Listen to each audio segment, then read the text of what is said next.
Nate, also lead writer for Wolf Financial.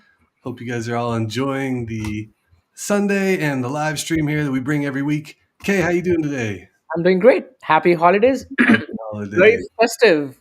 I'm going to touch upon that. I'm sorry, what was that? I'm saying it's a pretty festive day.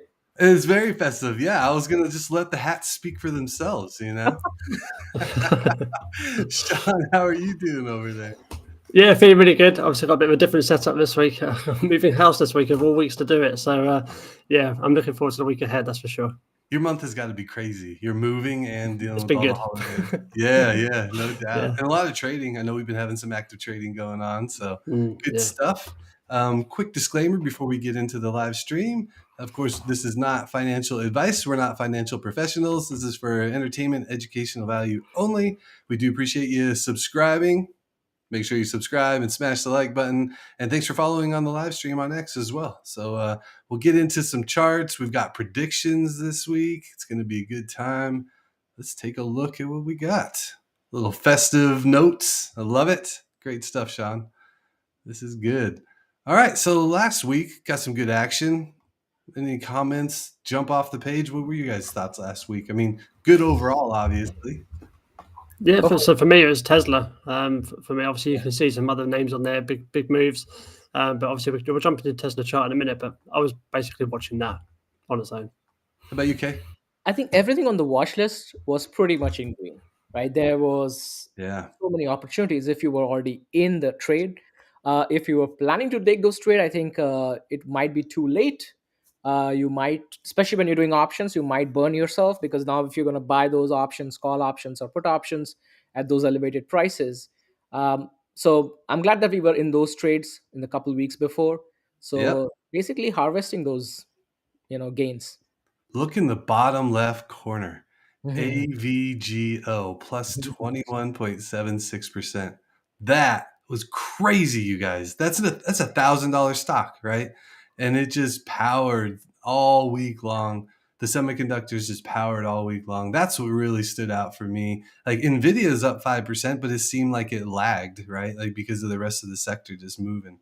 So love to see it towards the end of the year. Feeling good, and heading into holiday season, all this green. Good Yeah, stuff. amazing. And 'tis the season to be greedy, right? Isn't that what they say? I don't think Yes, that's what they indeed. say. The Grinch. I think I won. this one. I was gonna You say, did. You did. Yeah. John took it down. Yeah, nicely done. I was on the wrong side of this prediction. And Yeah. I was a little bit more hopeful. People will be a little bit more greedier, but apparently not. Yeah, you Yeah. certainly were. Yeah.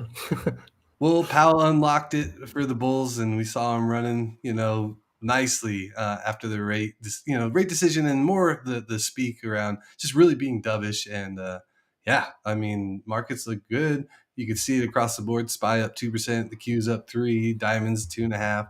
Small caps, though, look at that, pushing 200 for IWM. That's insane. And 5%. then yeah, 5%.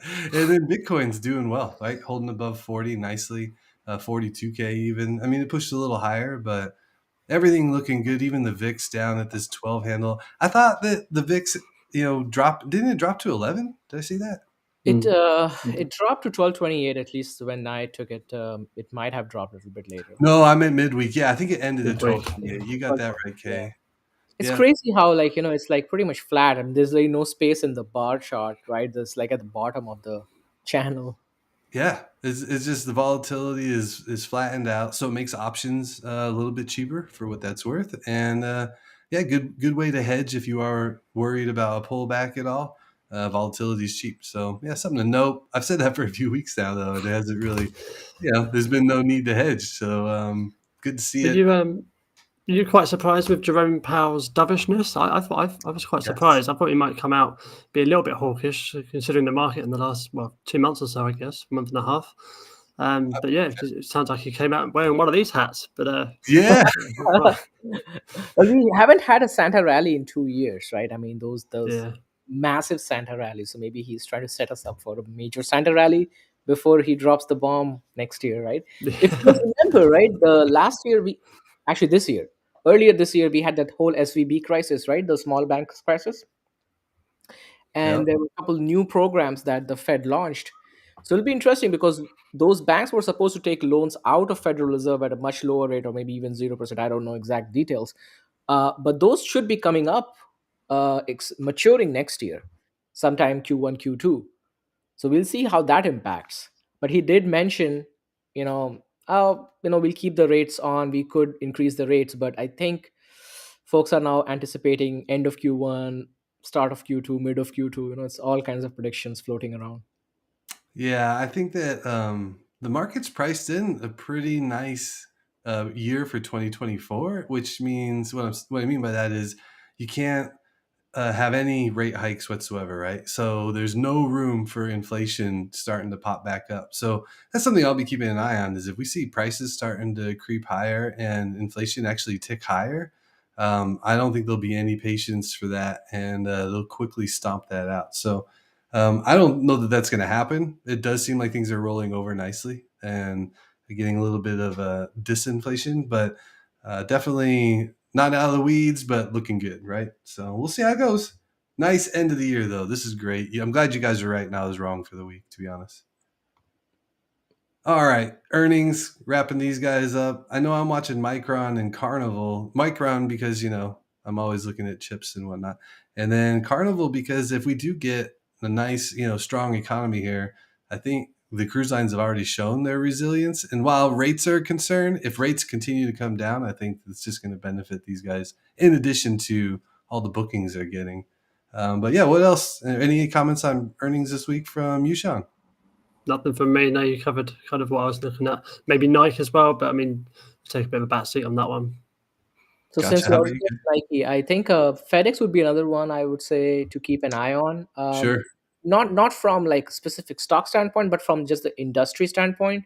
So if the business is booming, which means the economy in general for the logistics is improving across the world, if you see weakness, it will show you what's going to come in the next quarter or so.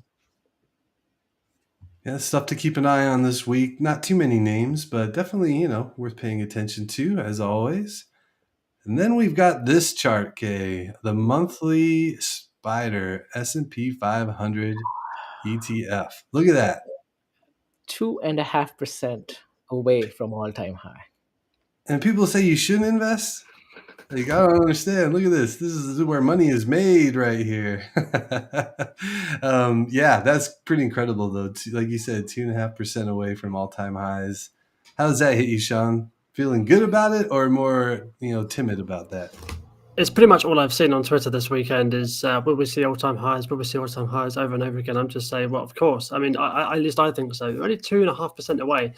And you can see in the last, 3 years, the volatility has been crazy in these. It's just a monthly chart, isn't it? Yeah. Yeah. And just the monthly charts, the candles are huge just compared to what's been happening. So the volatility is there, and I don't see why not, really. I like it. What about you, Kay? You think we're going to see new highs next year? You might even see new highs this year, right? Even this year. Oh, look at you. I mean, if you really get that Santa rally, 2.5% is nothing for S&P. You could have one major green day. That's a day, right? Yeah, it's a day basically. Interestingly, question is, how high are we going to make that all-time high? Because if the next high is going to be, is it going to be at 480? Is it going to be 500? I don't think so. But we could get a new high, and then it will be interesting to see how much we get a pullback from there onwards. I think there should be some correction, because when the stocks are running too hot, too high, you need some kind of a breathing space. So there will be some kind of a pullback for us to reassess at that point in time. All right. I like it. I think it's a good time for us to make some predictions. Let's get some predictions rolling. I know we got tickers that we're going to talk about for next year a little bit later on in the live stream here, but what about for SPY? What do we think? I want to hear your prediction first, Kay. What do you think for next year we're going to close 2024 at for 2024 we close 500 and above. You're going to go 500 plus. 500 plus. All right. What about you, Sean? I want to go a bit more specific. I'm going to say 515. 515. That's what I've got. Sean's going 515K. You think more or less than that? Between 500 and 550. So I'll say, let's say 505. 505. All right. Yeah. We're getting specific. That's what I like to see. 505 for K, 515 for Sean. Here I go again. I'm gonna be the guy on the island all by myself. Negative Nate. I'm gonna get a nickname. I can't name myself. I can't give myself a nickname, but it's gonna be along the lines of Negative Nate if I keep this up. I guarantee it, because I got 444 stuck in my head. I think we go higher, but then I think we pull back. And 444. Okay. So 444 is where I think we end. Okay, so you jot it down, and I just have to say this, Nate. Next November, you get a new US president. Yeah. And that could spur a rally. So it could. It absolutely could. And I think everybody keeps talking about next year being an election year. And markets like nothing more than to ruin everybody's day. So that's what I think. I think everybody's so set that it's an election year and that Powell's going to do whatever he needs to do. And maybe last week was a preview of exactly that. And I could be wrong, but you know what Nate wants to be wrong actually with this bet. I do. Yes. I enjoy being wrong in these kind of predictions. The thing is, wrong.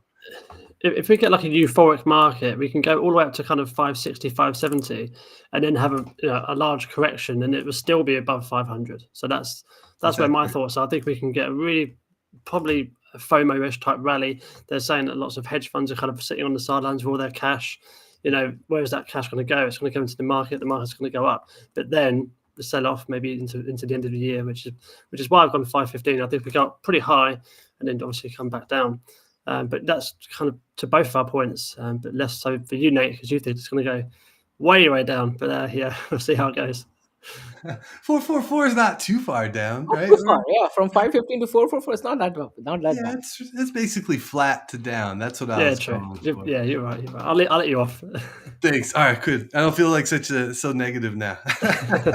But yeah, I think that okay, this is great. We got predictions for next year. So again, K 505, Sean 515, and I'm coming in at 444. Let's see what happens. I'm looking forward to it. For the record, I am long. I'll continue to add, and I am in equities, right? My prediction is my prediction, but it's not going to change the fact that I'll be adding to my investment portfolio throughout the year, like I always do. Getting into next week, a little bit tighter time frame here for SPY. These are 2-hour candles, and it looks nice and bullish here, and we've got a little bit of a bullish flag coming in. Do you guys see the same thing I'm seeing? Like, it looks like a nice setup for another move higher. Exactly. Yeah, absolutely. I think with the moving average below it, like you said, and just a typical kind of wedge pattern. It could be a little bit more refined, of course, but maybe it would be on a 1-hour chart. But that just depends on your kind of perspective and how you look at charts. But yeah, I like the setup. Yeah, the 20 SMA here on the 2-hour, it really caught my attention. Just kind of nicely holding up these candles. That's what I'm looking at. But yeah, Kay, you seem to agree as well that this looks like a decent setup. Yeah.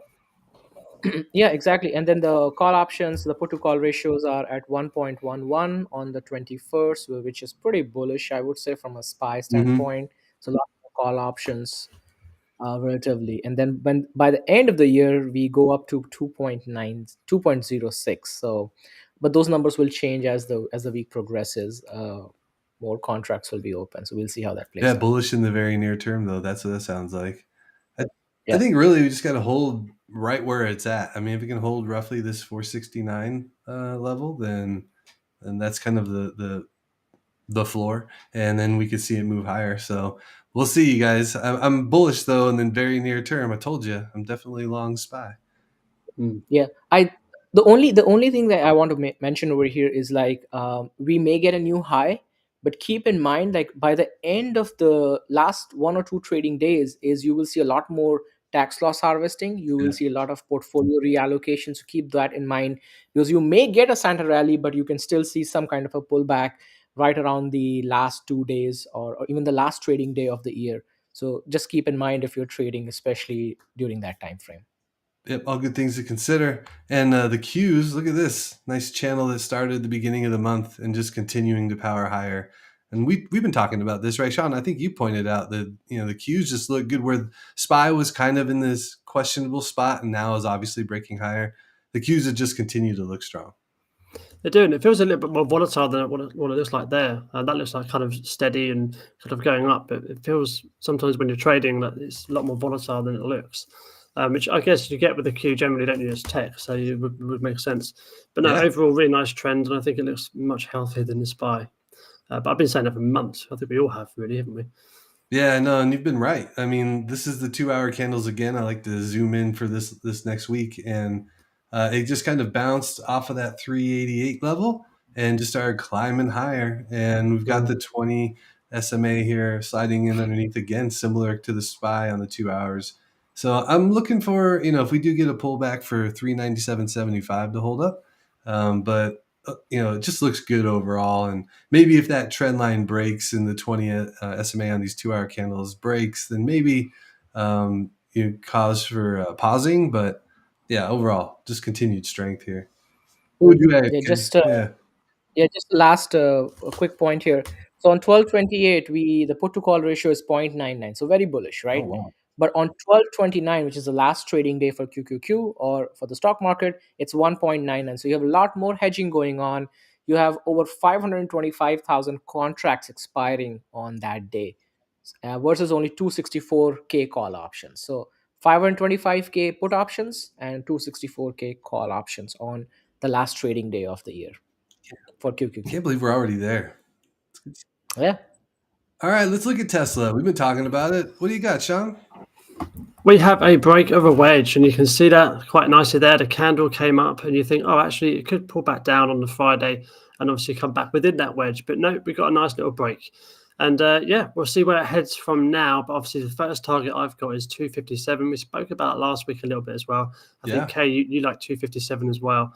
But we also mentioned that Tesla has this habit of breaking through resistances with volume and a bit of vigor, aggressiveness, shall we say. So we could also see just a clean break of the 257 level as well, because Tesla investors and Tesla traders get really excited with the price action. Whether we come back down straight away, or that's the volatility within Tesla, come back down to retest that 257. That's what I'd be looking at. Now, obviously, just to add the last little point there, obviously on Friday it did come up, it went down and bounced off of a certain level around that kind of 248, which is good to see. Nice little wick. It's not a big wick, but it's showing continued strength. But that's it for me, really, on Tesla. No, it looks good, I thought, and there's still room to run. RSI is giving some room to run higher here on the daily. So I like the 257 target. You still on that, Kay? Yeah, I think it could even go up to closer to 270, because that's when you start seeing the volume dying down. But the 257 all the way going up to even 265, 266, you can probably see a lot more buying, and coupled with the Santa rally, right? And that could push the stock higher. But again, as you said, once you start going higher, the volume starts dying down. Do you guys remember when it dropped all the way to those lows? Oh, I loved it. Yeah, I did buy though. What a year for Tesla, right? And now we're breaking out again, it looks like. So I love to see it. Great chart. What else you got this week, Sean? So next up, we have Hive Digital. Now, I've brought this up a couple of times this year during these live streams. I haven't touched on it for about 3 or 4 months. It's a Bitcoin play, so they're a miner. You've got Mara and Riot, etc. as well. It's kind of a bit more popular than Hive. But I do like Hive. I've been following it for some time. You can see this key level of 340, which is where all the yellow highlighted areas are. Lots of resistance in the past, and we came down with a bit of a negative price action on Bitcoin on, I think it was Monday. Must have been Monday. Came down. I was interested in this kind of 340 level, and I thought, okay, it's obviously selling off, so I'll wait a couple of hours. I'm not going to rush into the trade. And it was just kind of holding around that level. So I started a small position there for a swing trade. And I feel pretty good about it at the moment. So obviously we're kind of moving up back above the moving averages. I just want to see that continued strength towards that kind of $4 level, in which case I would take 2/3 to 3/4 of my position. That's kind of my trading strategy. And obviously the ultimate goal of 450 as well. But the chart, I like it. I saw but my thesis behind it basically is seeing a really nice resistance point. Solid resistance. We can see lots of rejections turning into a nice solid support. Yes, I did have the trepidation of having that 200 moving average there as well, but that was a risk I was willing to take. And the final point I'm going to make is the stop loss is currently at 320. It's a little bit bigger, but that's kind of how I trade sometimes. So yeah, what are your thoughts on this chart? Do you agree with it? Do you think, oh God, what are you doing, Sean? That kind of thing. So yeah, give me some insight. No, I'm liking this one. Kay, I'd be interested to hear your thoughts, but real quick here, I've added this to my watch list. I've been trading Marathon Digital. We'll look at that chart for sure. But I like this bounce here, the 340 level that you noted. And yeah, I love your 2/3 too. Appreciate the insight there, because I do something similar, when I'm, whether it's day trading or swing trading, you take percentages off of your overall position, and everybody does it a little bit differently. So yeah, I love to hear it. And it looks like it's setting up nicely, getting higher highs and now getting, or higher lows and now looking for higher highs. What do you think, Kay? Yeah, I think so too. Hive is very similar to Mara, right? They mine the cryptos, right? Yes, they buy Ethereum, Bitcoin in kind of Iceland, like cold countries. So Iceland, Sweden, and Canada, I think it is. So Interesting. not sure if that's really relevant, but it is there for you. I think it definitely looks in a bullish pattern right now, and with the Bitcoin surging up, I think this is the right time to be actually in this trade. I don't know about the long term perspective, but again, we are trading here, Yeah, so of course. definitely not. Yeah, good price targets too. So $4 and then $4.50, really nice and clean. I like it, Sean. But that's still about a 40 cents up, right? From $4, right? 368 right now, right? Yeah. Yeah. So the percentages I didn't add in because people can do the maths, but you can see that it's a fairly handsome trade if it does pay off. Which is for me, it's fairly. Like, I know it's a smaller stock, but it's sometimes how I trade. Yeah, clear levels. That's what you got, right? Clear levels. Yeah. Nice. Lovely. So that's it for me. I haven't had a newsletter this week just because I'm busy moving house. I can't do it all. But YouTube, I managed to get a video out on Neo on Friday. A little bit of update on technical analysis. I think there's a little bit of positivity going now. I was going to add it for the final live stream here, but I didn't quite. I thought stick to normal stocks. But and obviously I did a video on Rivian as well, which I believe to be doing quite well. And that's one of my winning trades this week. Just happened is Rivian. Of course, it did fly up quite handsomely, as you know. But that's it for me this week, and I'll hand you over to Nate. Merry Christmas. And congratulations to Sean for hitting 1,000 subscribers on YouTube. Hey. That happened too, yeah.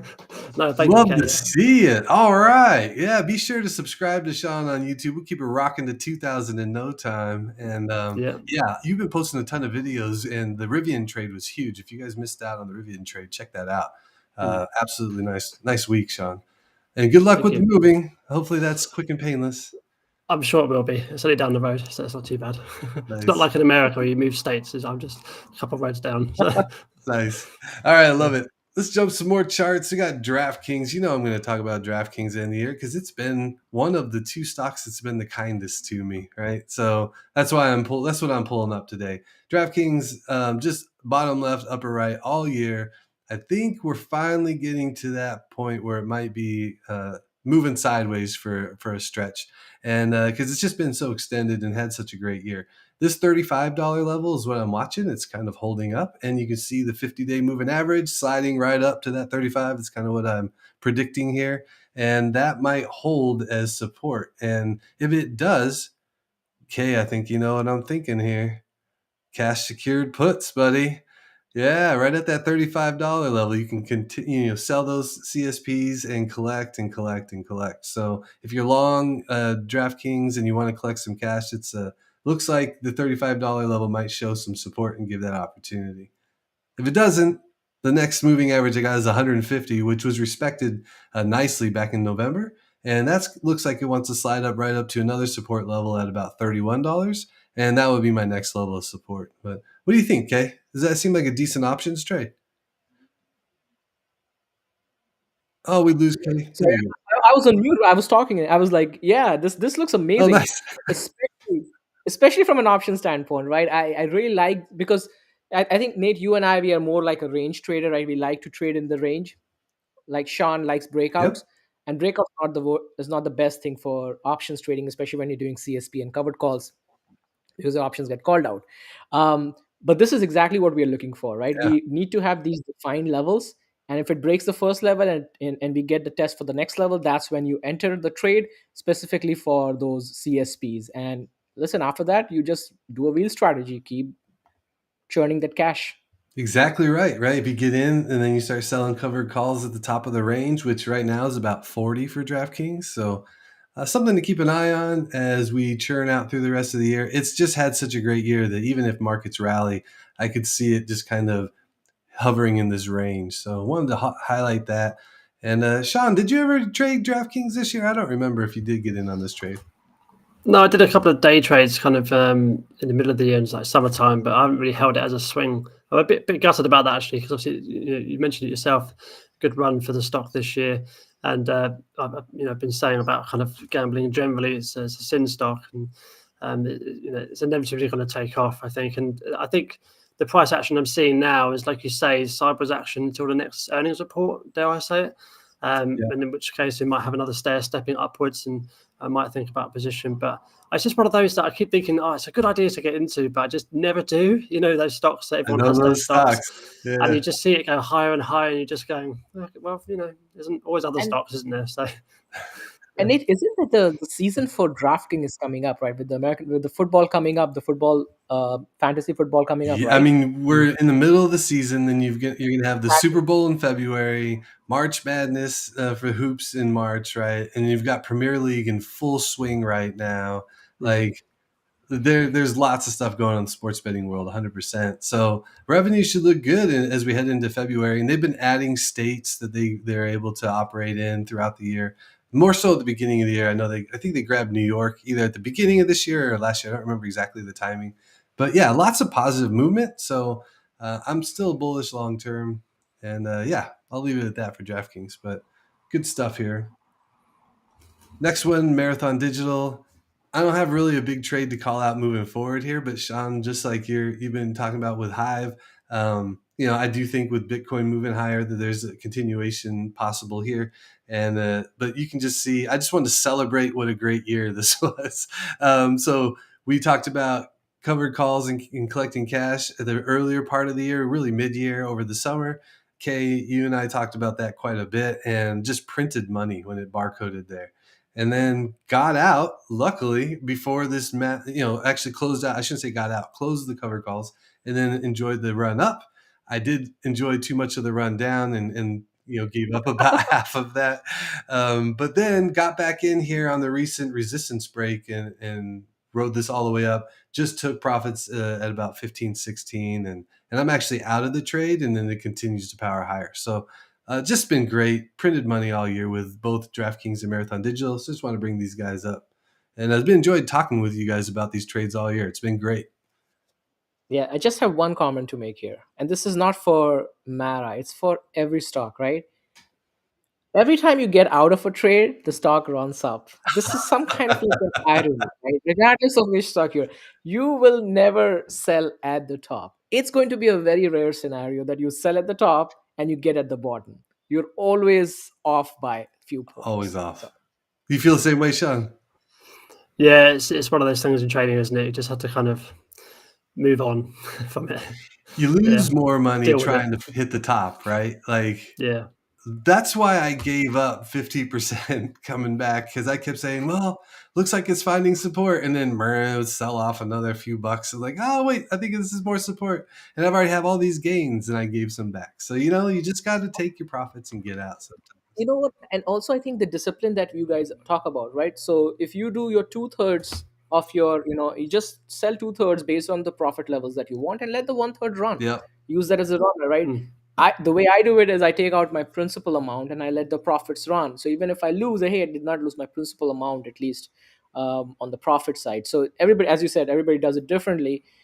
But you know what? This is a daily thing. We don't have to we should not be swinging for a home run every single pitch. Absolutely. Swing for a single every single time, and trust me, end of the year you will be very happy how much profit you've made. I think with a lot of new traders, they always try and swing for 10 baggers or 100 baggers. I used to do it when I first started trading. You think, oh, this is easier. If I can get 10 baggers, put you straight away, and it'll set me up nicely. But really, the growth is really in the kind of consistency and the regular wins that you get, and compounding that type of effect generally. But yeah. How many times I gave up 30% gains trying to get 100%, only to end up with 0 or negative? Like that's early on learning. Every single time I have been greedier and I have not followed my own rules, I actually have ended up being worse in a worse situation, Every right? time. Even today, even these days, like, I have certain, I'm up 60-70% on the CSP, and I'm like, should I sell it? And I know my target is 70%. I need to get out of that trade so I can free up the cash. I don't drop to 42%. Now you're like, should I not, should I, like, see? Yeah. Just Trading follow your psychology, plan. eh? I love it. You probably stick to your plans. It's so much easier, right? Just be disciplined about it. And we've got a lot of great opportunities this year to make money. And I'm excited to talk about our predictions for next year. So we'll get to that here soon. We're going to look at K's tickers for the week, though, first. And then, of course, be sure to give me a follow over on X if you don't already. Also, I'm the lead or featured writer, I should say, over at Wolf Financial, and enjoy writing for Wolf and enjoy being a part of his spaces. And then Traders Education is my newsletter. I pump out stuff almost every day and try to offer trade ideas as well as some education to help you traders out there. So be sure to give that a follow as well or subscribe. And I'll hand it over to you, Kay. What do you got first? Google? Awesome. Oh, I Yeah, like we Google. haven't talked about Google in like forever, right? So this is more set up for a trade which we are looking at about a week to 2 weeks, hoping that we are getting a Santa rally. As you can see, that we do have an upside potential of about 6% in this trade.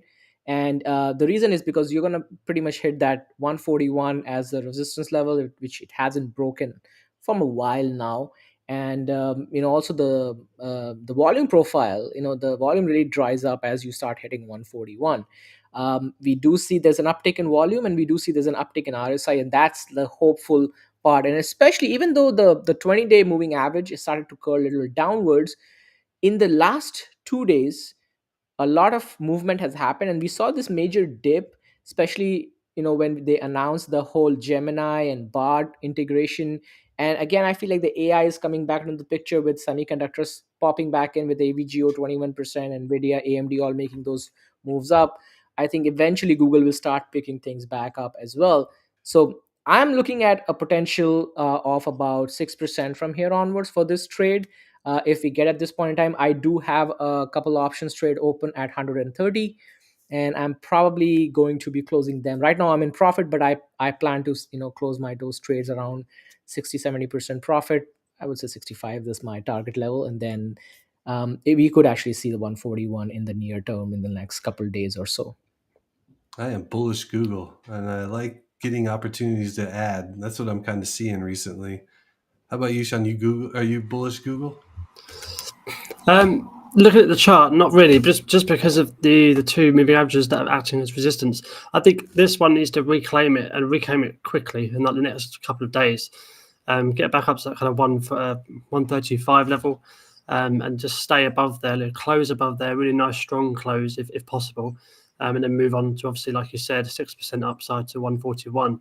But at the moment, I see it going lower, just basically down to that kind of 128 level, just because the resistance has been happening in the last few days. So short-term bearish, but I think it needs to really. I mean, Google as a company, obviously bullish on, but looking at the chart, not so bullish. But it just needs to get that power through the next couple of days. Yeah, I think it's a clear signal right there. If it does get a power through, that it's not just hanging around below the moving averages, and we could see that push to 141. So yeah. I think you're spot on there. I think the higher low is what I would really like to see last week. And so hopefully we continue to see that push higher.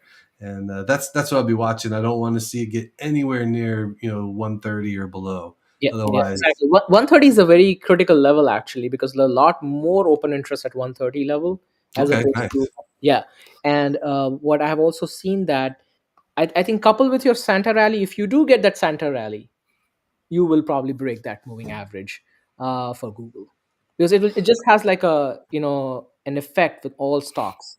So that's what you're playing here. You're really playing that if it does a Santa rally, you will get it. But yeah, I do agree with you that the 50-day is a resistance level, and it has to break through that. And to your point as well, the uptick in RSI and uptick in volume is key. You can see that kind of momentum kind of starting, so it could very well happen. Yeah, let's see what happens. I love that we got both sides of the trade, the perspective, like we always do. It's good stuff, guys. All right, moving on to the next one. We haven't talked about this in a long time. This is AMD. We actually had this wedge. When we used to discuss AMD, we used to have this downward wedge. It was trying to break through that, and once it broke through this, you see this massive green candle. That was the break. And right now, the stock is above 20, 50, 200 day, and stocks like AVGO is like driving the market for semiconductor up. Interestingly, we are only 18% away from all-time high. Can AMD hit? It's anybody's guess. But what is interesting to see is that even though the RSI is overbought, this stock has shown that it can stay in that overbought territory for a good couple weeks. So if you see the November, after the first couple days of November, you see the entire RSI has remained till December for the entire month of November in the near the overbought at 70. So if this is the case, then we could see higher highs from here onwards. I don't know if it'll break 18%, but we could see higher from here onwards, and it could stay above that in the RSI overbought territory for a longer duration of time. So something to keep in mind as well if you are into the AMD trade, or if you're planning to take those AMD trades. What I would really like to see, if there is a decline, can we get a bounce off this trend line? If we do, then I am pretty confident we'll be closer to the 18% all-time high. I like your optimism because you know me, semiconductors all year have been talking about them. And I like this above 135 here and holding, getting well above the June highs. And I just think semiconductors are going to really lead the way if we do have a bull market continuing and nice higher highs next year. This is where I think we're going to see the leaders show up along with NVIDIA. You've got names like Broadcom and AMD and others really showing some strength at the end of the year here. So I love it. I love semiconductors. So we spoke about DraftKings earlier, and this is unfortunately another one that just escapes me all the time. Even in the downtrend, I kind of day trade it a little bit around the kind of 100 level, and I was fairly successful on it. But as a long-term kind of swing position, even with the 200 moving averages, you can see that I just didn't. For some reason, escaped me. That happens. I think all of us have our own favorite stocks. Yeah. And you just gravitate to those stocks. I think AMD is mine, so I tend to gravitate a lot towards AMD. It's like right on my watch list, on every single watch list I watch. So that's the reason I generally I always tend to trade AMD a lot more. Sean, you know what stock it is for me that like it stands out the most, that I constantly miss buying in on? It's Tesla.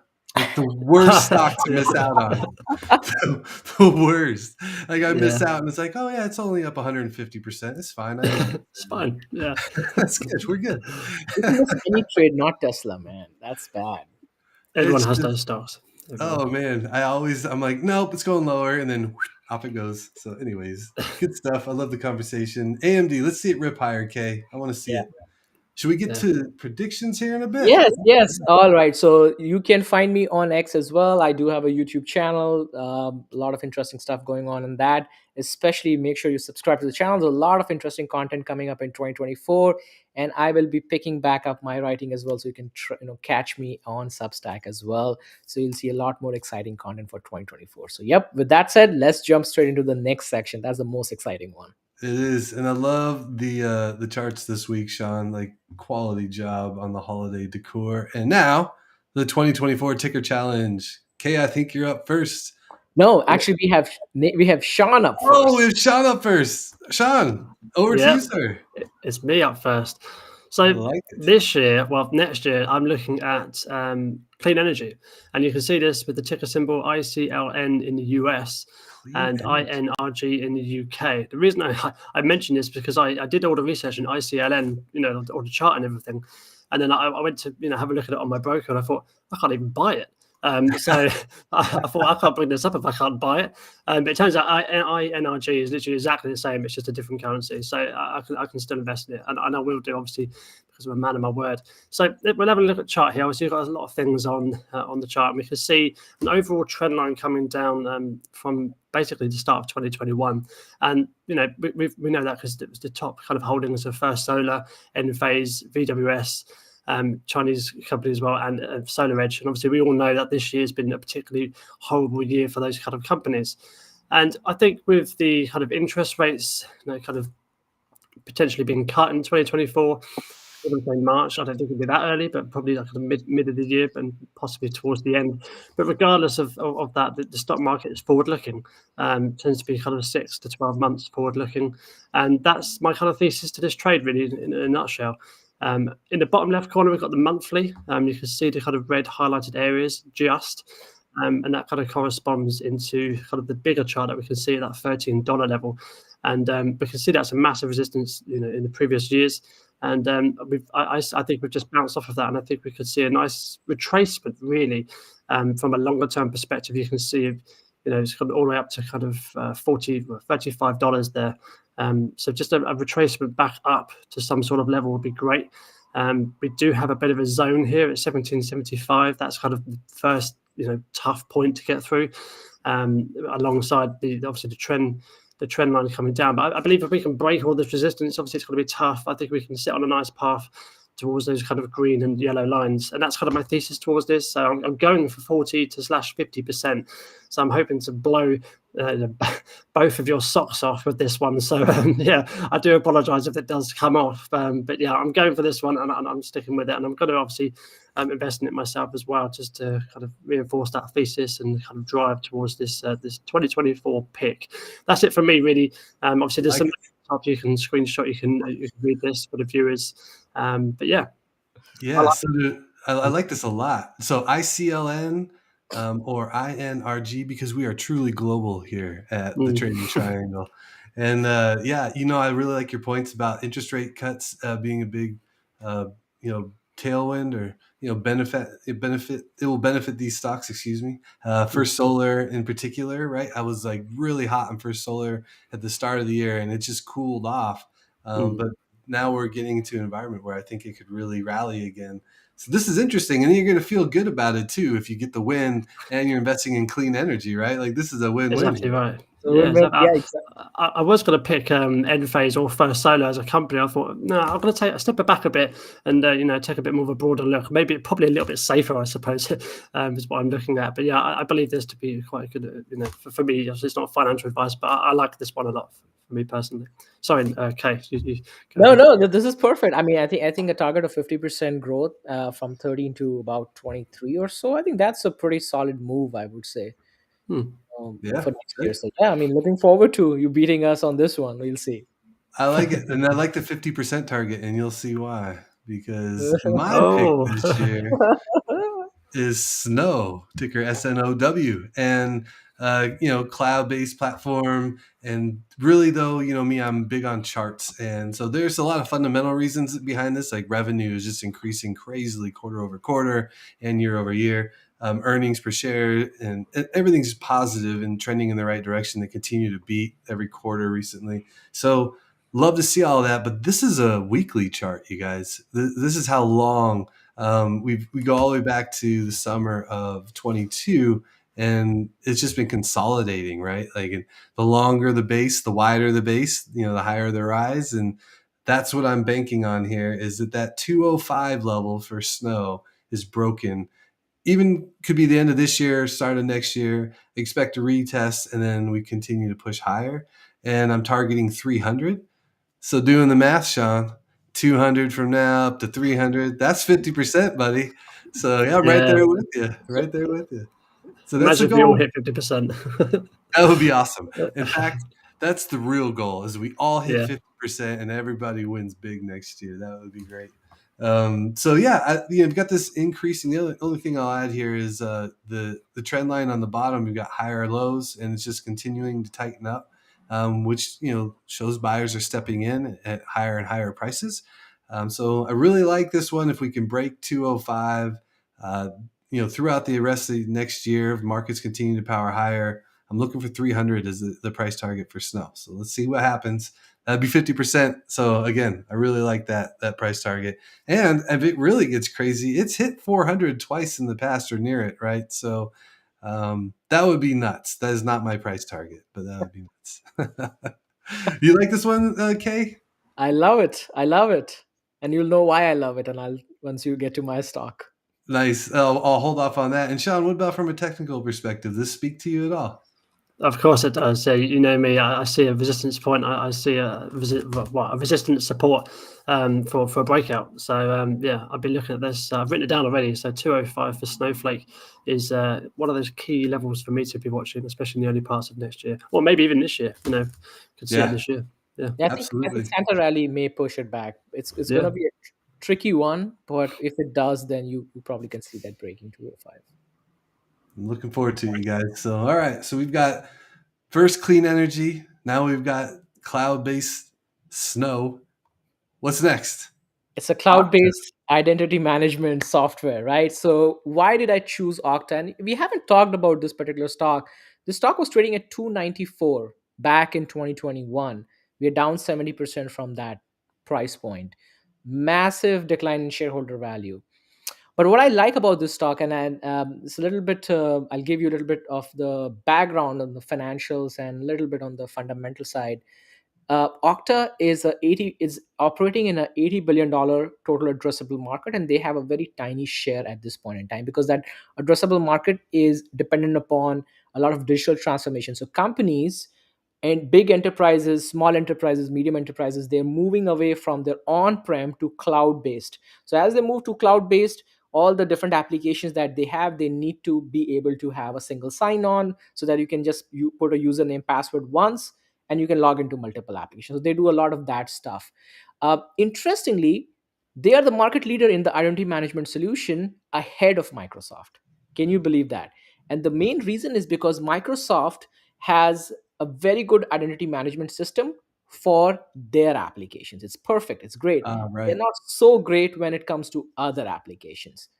Whereas for Okta, it's platform agnostic, which means that it works very well with all types of application since it's already a cloud-based product.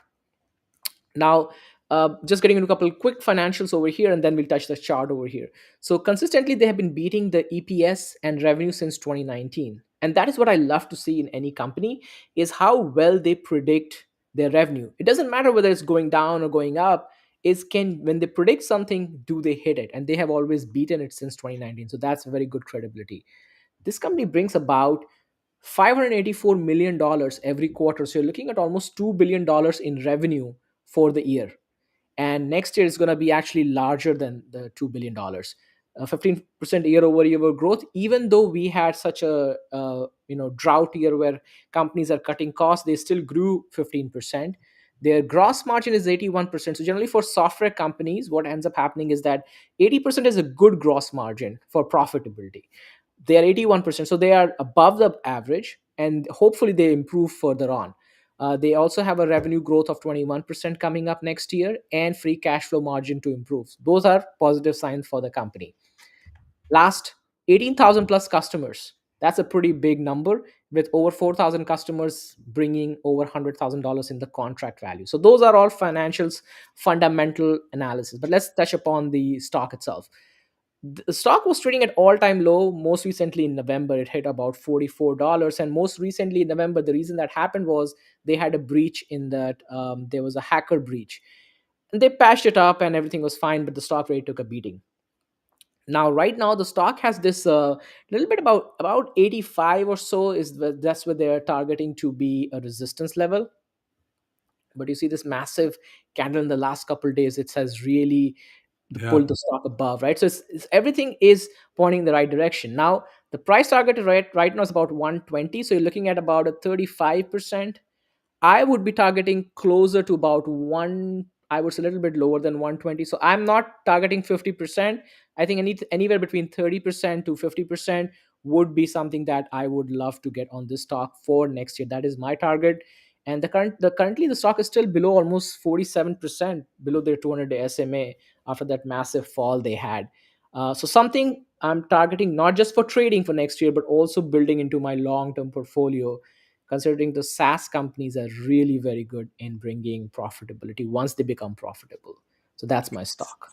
Good stuff, Kay. I like Okta here, and I like the chart. Noticing one thing about all of our charts is that we're looking for a breakout over key resistance, right? That's what all three of us are watching for.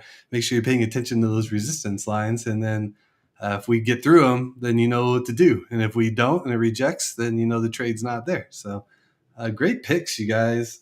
Big upside potential, I think, across the board. And now we got our good time holiday message. So I do want to thank you guys for all of the fun this year. The Trading Triangle has become my favorite thing to do every single week. And that's because of you two and because of our great audience. Again, global audience, which is just crazy.